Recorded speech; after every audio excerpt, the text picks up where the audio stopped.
তরুণ চুপ কর বাবা, সবাই শুনতে পাবে যে।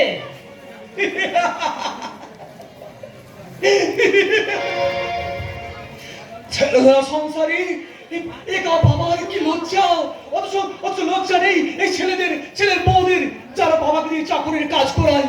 তরুণ দাঁড়াও বাবা, আমি একবার নাট্য কোম্পানির সাজ করে গিয়ে অচল পোষার ফটকে পিকচার সে আসি, তারপর চিৎকার করে বলি, চাঁদু মাস্টার, তুমি ঘরকে চিনেছো কিন্তু পরকে চেনোনি। চাঁদু মাস্টার তুই কাকে বলছিস তরুণ? তোমাকে, যারা বউকে শাসন করতে না পেরেই বাবা মায়ের বুক থেকে স্নেহ ভক্তি শোষণ করে নেয় সংসারে সে অপদার্থ লোকগুলোকে। তাহলে শুধু আমাকে একা করে বলছিস, এদের সবাইকেই বল। বলবো তো যাদের বাড়িতে বোবা হয়ে থাকতে হয় পুরো বাবাকেই, যাদের বাড়ির ছেলে মেয়েদের সবাইকেই বলবো। এই দেখুন, এই বালতিতে আছে নোংরা জঞ্জাল, এই বাড়ির সব নোংরা জঞ্জাল তুই বাবাকে সাফ করতে হয়েছে। কেন?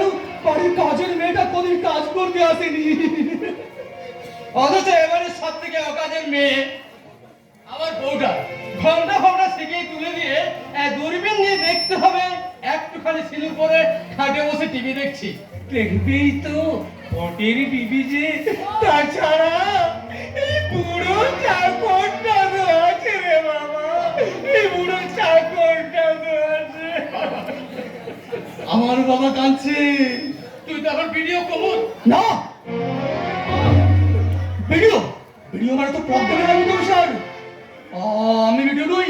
তারা মানুষের মন ডেভেলপ করতে জানে না।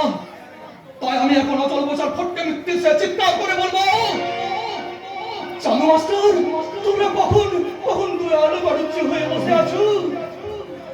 তোমরা যদি তোমাদের বউগুলোকে একটু শাসন করতে পারতে, তাহলে এই বাবাকে বাড়ির জঞ্জাল সব করতে হতো না। তরুণ তুই কেন এমন পাগলামি করছিস বাবা? পাগল? আমি পাগলামি করছি? আমি পাগল না, পাগল তুই নস, পাগল আমি। তাই তো আজ আমি চৈতালিকে শাসন করতে পারলাম না।